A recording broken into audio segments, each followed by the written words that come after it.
What's going on, y'all? So welcome to another episode of Full Circle Podcast. As always, it is your favorite brother, Joseph, as you very well know. You might be looking around you if you're watching this podcast. If you're listening, it doesn't matter.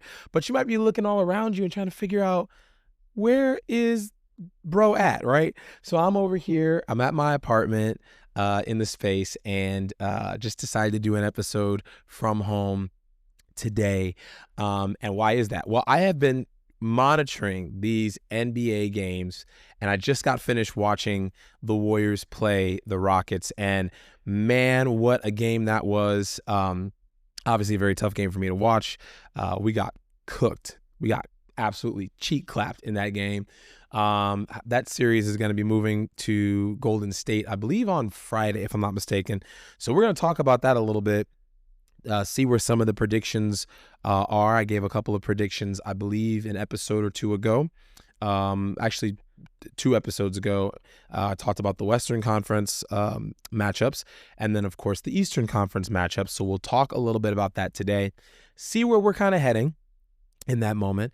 And then we have a special podcast episode that we're going to be taping. I don't want to say anything specifically yet. Still getting a couple of schedules lined up with some good friends of mine to talk about the movie Sinners. And it's just definitely been something that I can't stop talking about it with my friends. They won't stop talking about it to me, and it just continues to be part of the narrative and dialogue. So I'm really, really excited to get that one coming to y'all.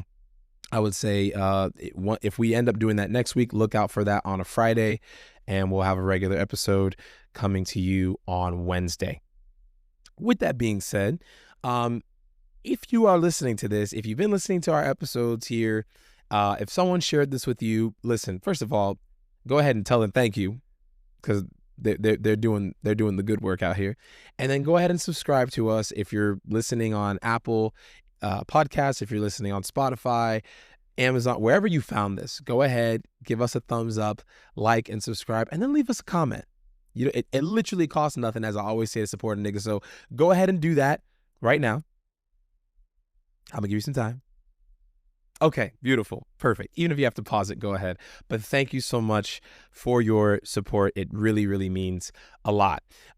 Also, at some point, I believe, if not next week, then the week after, we're going to actually talk about what's been going on in politics. I know I've been doing a couple more episodes just highlighting what's been happening in the political spectrum, especially with Trump's 100 days in office, I believe being today, if I'm not mistaken.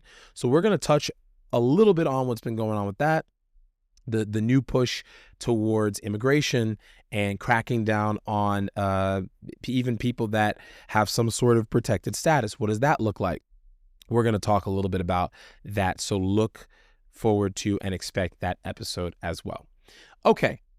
So what I want to do very quickly right now is go into, let me see if I can pull this up here. Give me just a second. I want to go ahead and just talk about these matchups currently.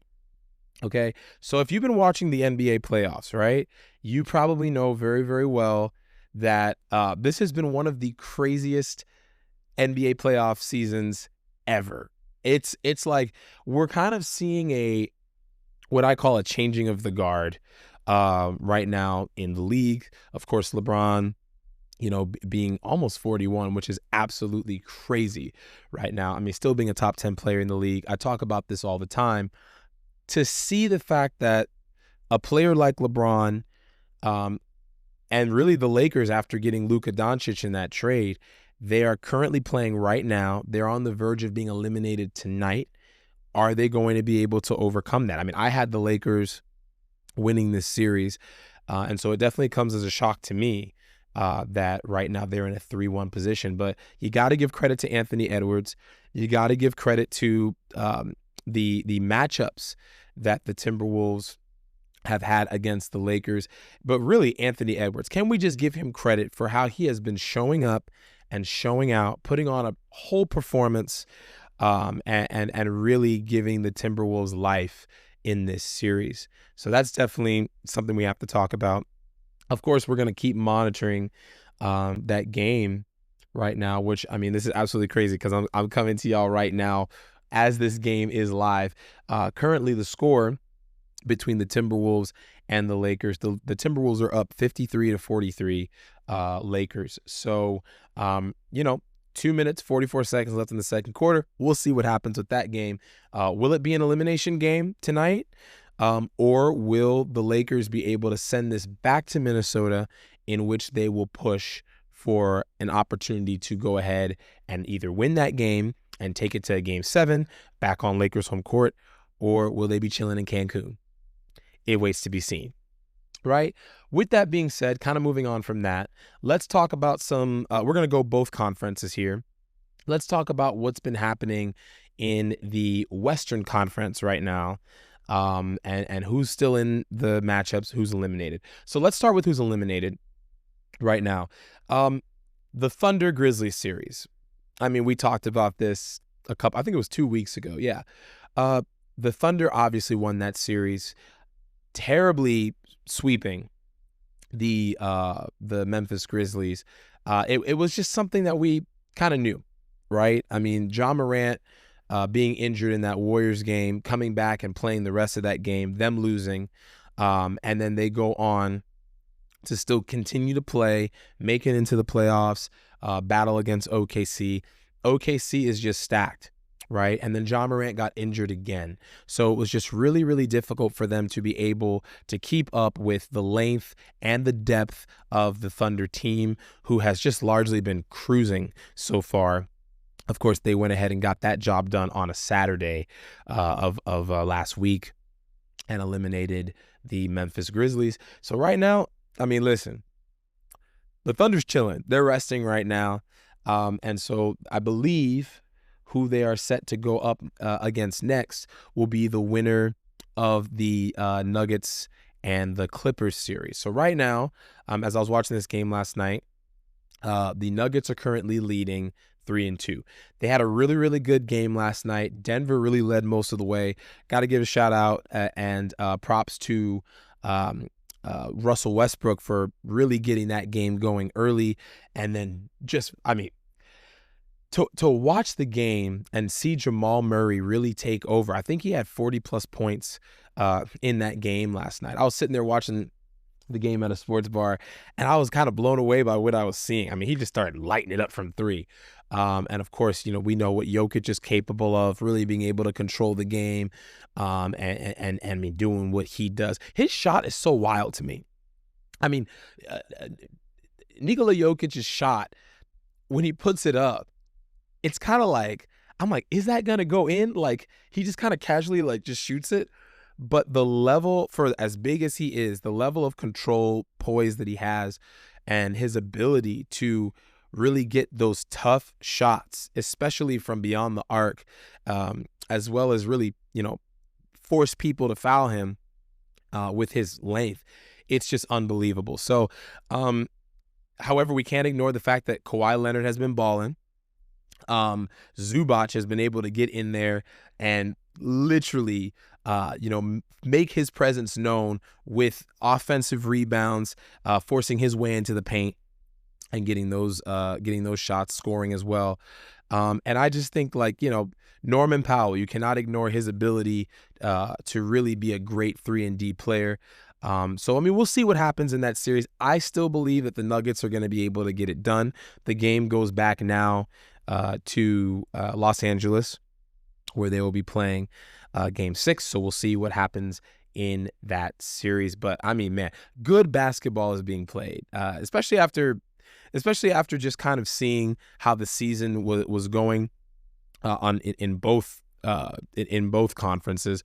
The playoffs are not disappointing, and I'm really, really excited to see who's going to come out of that matchup. Of course, whoever wins this series, whether it ends with Game 6 and the Nuggets winning, or it goes back to Ball Arena with the Clippers winning this next one, I believe tomorrow. Once again, waits to be seen. I still think the Nuggets are going to be able to pull this off, so I'm still saying that that's going to happen. And then finally, we've already talked about the Lakers in their series against the Timberwolves currently right now. So let's move on to the Warriors.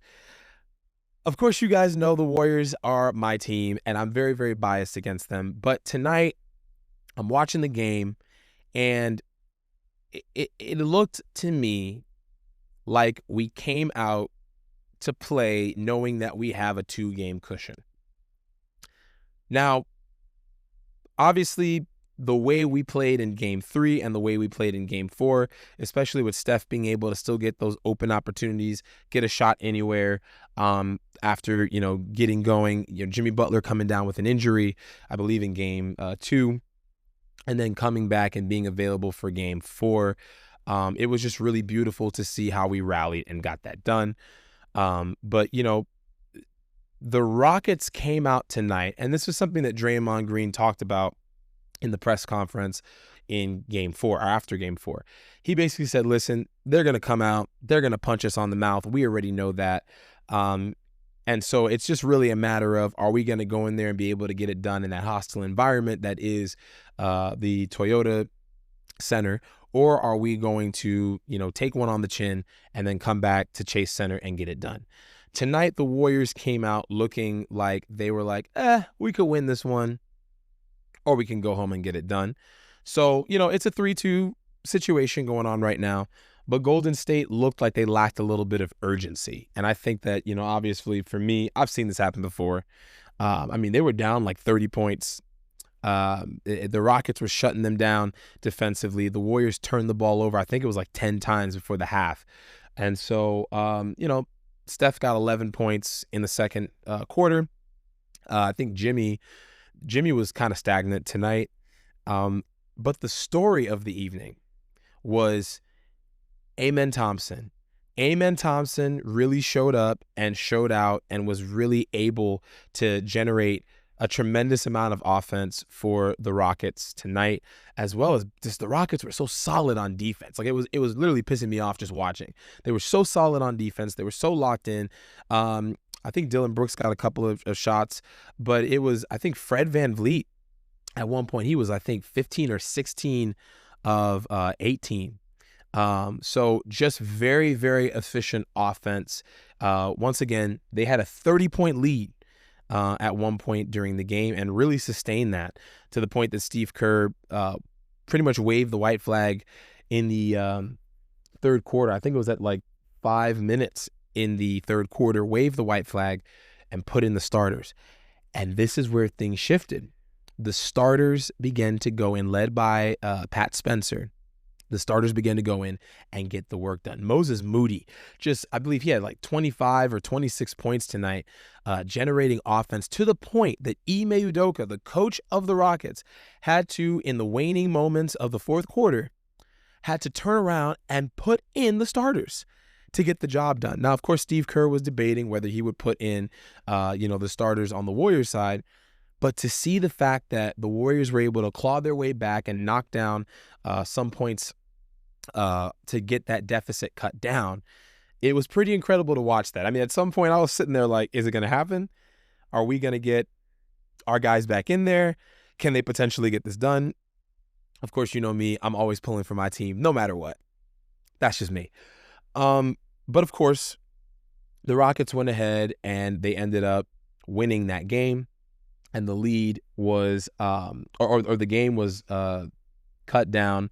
The lead was cut down, I think, to 15 points, 116 to 131, cut down from 30. So what does that tell us right now? What that tells us right now is I believe the Warriors can't play with their food, right? You don't want to go and have Houston turn around and go back to Chase Center with the confidence they have from this game, still being in a hole, obviously. You do not want them to turn around, go back to Chase Center, come out with that same level of confidence, and you're not ready. And then they take this back to Houston for a Game 7 type situation. You just don't want that. So do I believe the Warriors are going to get it done? Absolutely. I think Game 6, the Warriors are going to come out. I think they're going to win this game. I think that, they're going to have an opportunity to, take this to the second round, which I'm very excited about. But tonight, I think, was a good thing for them to be able to be like, all right, it's time to wake up. It's time to get back in the zone. It's time to get that offense back up and running. So with that being said, what I do believe is going to be necessary to get that done, the Warriors are going to have to really come out. They're going to have to come out strong, and they are going to have to play solid defense. I know we rely a lot of times on the three-point shot. Nothing wrong with that. Nothing wrong with relying on the three-point shot. But if you live and die by the three, when you're living, you're living. When you're dying, you're beyond 6 feet deep, right? So I think we're going to get it done. I believe it's going to be 4-2. Either way, I'm really, really excited to see how that's going to pan out, and I believe, will go to the next round. So in the West, I'm going to go ahead and say, first of all, I made this prediction already, so I'll go ahead and go through what already remains. I predicted that OKC would beat the Grizzlies. That is fairly obvious, just given the lack of personnel on the Grizzlies side in comparison to the depth of the Thunder. So OKC, I believe, will face the Denver Nuggets in the second round. That is my prediction. The Denver Nuggets will prevail over the Los Angeles Clippers. Tonight, I do want this personally. I just want to see LeBron and Steph in the second round, okay? Is my hope for that waning? Absolutely.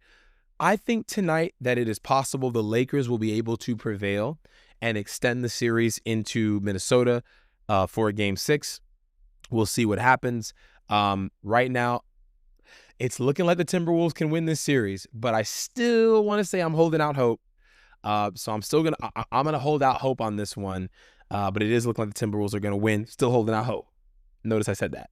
And then, of course, the Warriors. Y'all already know where I stand. I believe the Warriors are gonna get this done at Chase Center on Friday. So we'll hold out for that. Okay, moving on to the Eastern Conference, right? So right now, as we already know, the Cavaliers just stacked. Incredible, strong team, tremendous coaching, just great hustle offensively and defensively, and their ability to stay locked in, to stay focused all season long has just been very, very obvious and evident. So they beat Miami. It was absolutely brutal, that beat down of Miami. If you look at here, the Cleveland Cavaliers, just a couple days ago, they beat Miami Heat 138-83. Absolutely cheek clapped. They literally handed their behinds to them. And so Cleveland's getting a lot of rest, right? Very much so getting a lot of rest here. They obviously are going to face the Pacers, who are moved on to win after taking on the Bucks. Obviously, that was something that I talked about. It's fairly self-evident, right? Just without having Damian Lillard, Dame Dollar going down with that Achilles injury after coming back from having thrombosis. He had a blood clot, I believe, in his calf, if I'm not mistaken. So coming back from that to then turn around and then get an Achilles injury, obviously prayers up for Dame. That's terrible and just heartbreaking. He's one of my favorite players, especially I know when he was in Portland, just a faithful player to that franchise. So hopefully, he recovers very, very quickly. Right now, what we're looking at in this conference semifinals now, Pacers versus Cavs. I personally believe it's great that the Pacers were able to make it to that next round. Oh, man, this is really, really tough for me because I personally love teams that are they show a lot of grit, a lot of passion. I think the Pacers are up next. I don't think they're going to be able to get it done this year, but I think the Pacers are up next. Tyrese Halliburton just really has a lot of heart, and he is so skilled at leading that team. Pascal Siakam, tremendous on defense, obviously able to get, really able to score. I mean, he's got 25 points this last game, even when Tyrese Halliburton in that last game only had 10. So really, really great defensively and scoring. And then, I mean, just you cannot deny the fact that team, they have tremendous confidence and, they've been clicking. I think they need one more piece personally before I can say that they're going to be able to get this done and really push it to a conference finals type of a situation. Meanwhile, on the other side of things, like I said, you just can't deny that Cleveland is in a really, really great spot right now. So personally, it's I want to say Cleveland, and I know that sounds obvious, but I really want to see an interesting series. I don't want to sweep. I don't want to see a 4-1 situation. I'm gonna say Cleveland Cavaliers for this round, but yeah, I mean, I hope it's interesting. So that's what we're looking for, an interesting series. Moving on to the next situation here. Knicks versus the Detroit Pistons. The Detroit is really, really showing off and showing out. They were facing elimination the other night, and they got the job done. Right here, we're just looking at even some of the scoring. Oscar Thompson, who is Amen Thompson's brother, who Amen Thompson, of course, playing on the Houston Rockets over in the Western Conference. He had 22 points. Tobias Harris had 17. Of course, you have that great veteran leadership on that team. Cade Cunningham. We have to talk about Cade Cunningham's sheer ability to galvanize a team being down 3-1, especially in that situation where Tim Hardaway, he was fouled on a three-point shot, which would have given the Pistons an opportunity to tie the series up 3-2. The refs didn't call it. Which you can't have that happening, especially not in a playoff situation, y'all. They didn't call that play, and then after reviewing post-game, they said, okay, he was fouled. He would have been awarded 3 shots on a three-point shot attempt. That's just how it goes. So the Detroit Pistons fought their way back, led by J.B. Bickerstaff. Very interesting name, by the way. Never heard of that before. Bickerstaff. Interesting.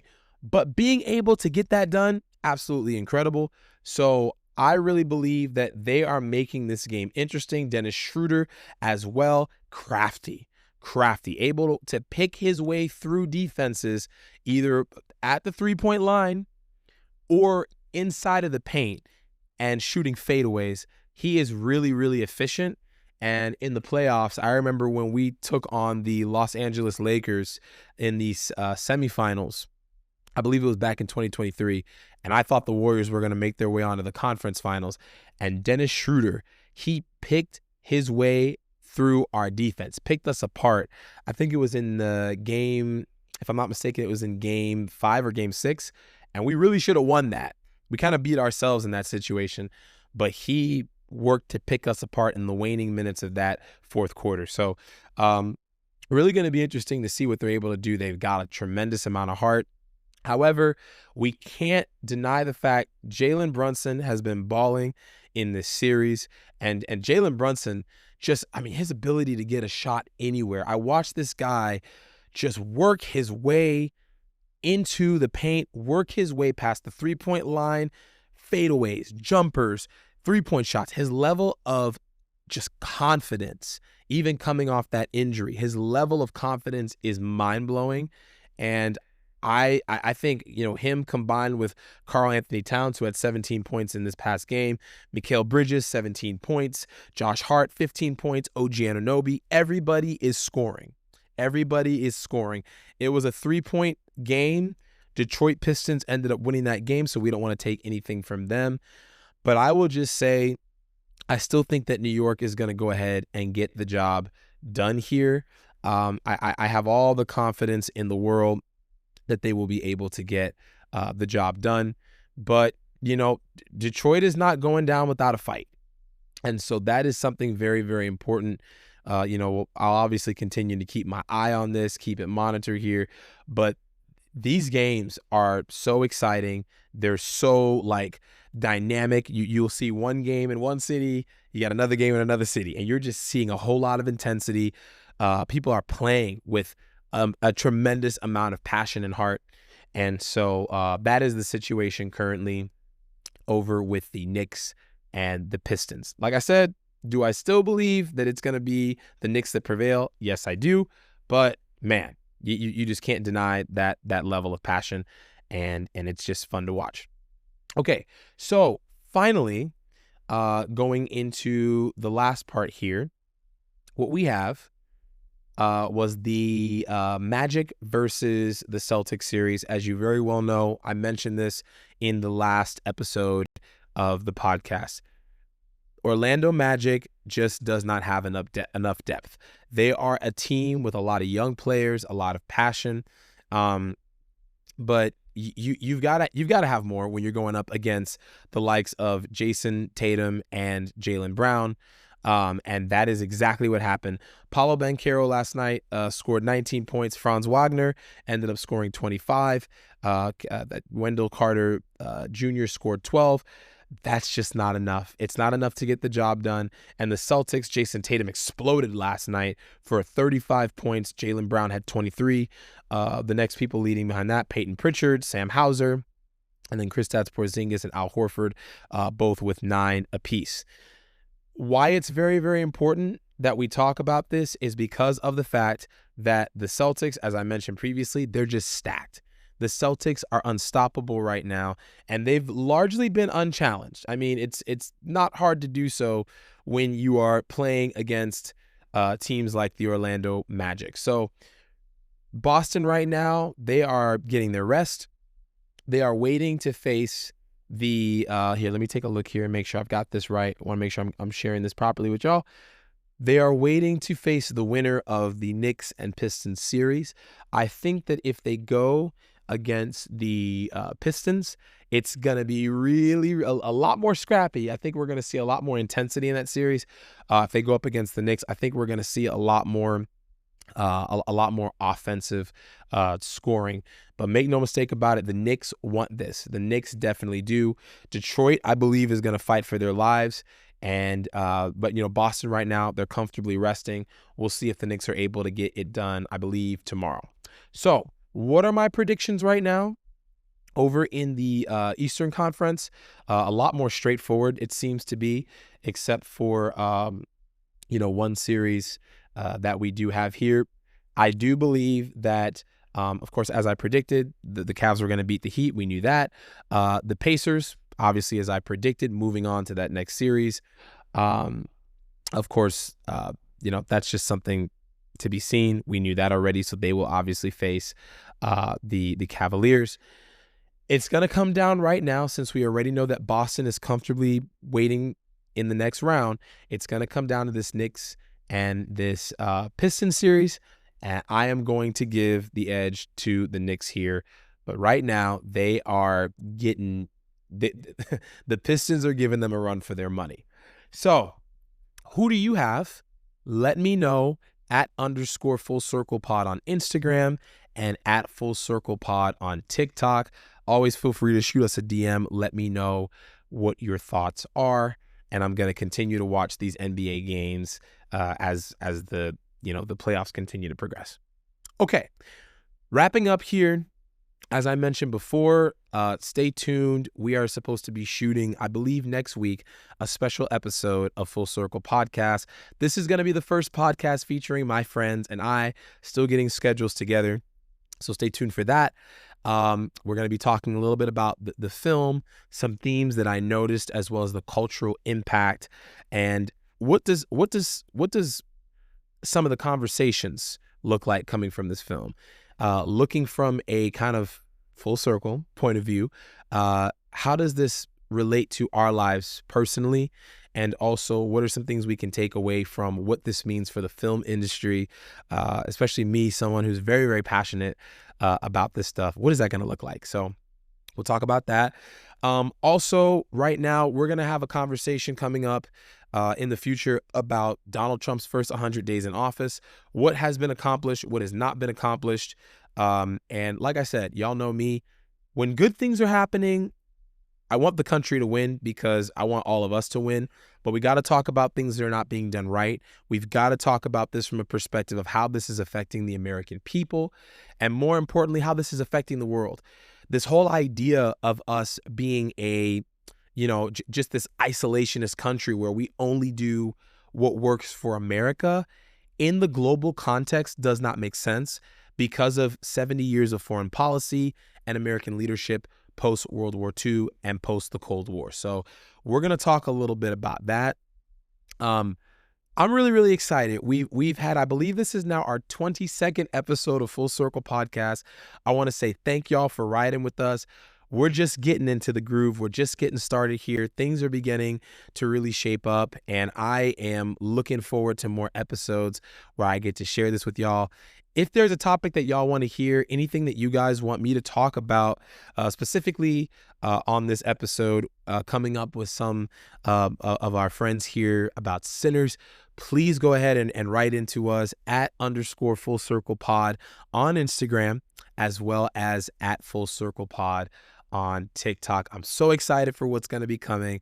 Thank you so much for your engagement, for sharing comments. We're also going to be featuring some of the comments that people have been making on TikTok right here on the pod in a special episode where I'm just going to be reading through some of your comments as well. So feel free to let me know some of your thoughts. That's all the time I got for today. Thank you for listening. As I always love to say, have a great one from your favorite brother. We'll see y'all next time. Peace.